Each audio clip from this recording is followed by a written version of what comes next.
In this lesson, I'll show you how to create QR codes using SMB Booster. QR codes are a simple way to send customers directly to your website, booking page, contact form, Google reviews, or any other online page, simply by scanning with their phone. They are perfect for business cards, flyers, posters, vans, shop windows, social media creatives, menus, and printed marketing materials.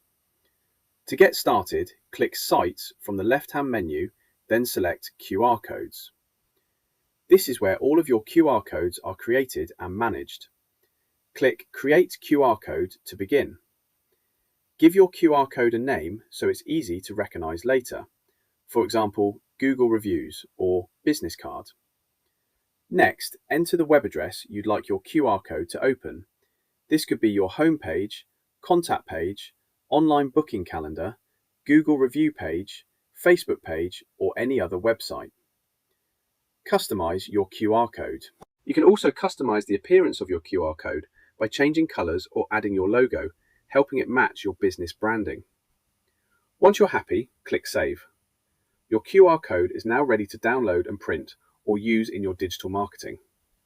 One of the great features of SMB Booster is that you can also track how many people have scanned your QR codes, giving you valuable insight into how well your printed marketing is performing. That's all there is to it. QR codes are quick to create, easy for customers to use, and a great way to connect your offline marketing with your online business. In the next lesson, we'll continue exploring more of the tools available inside your SMB Booster account.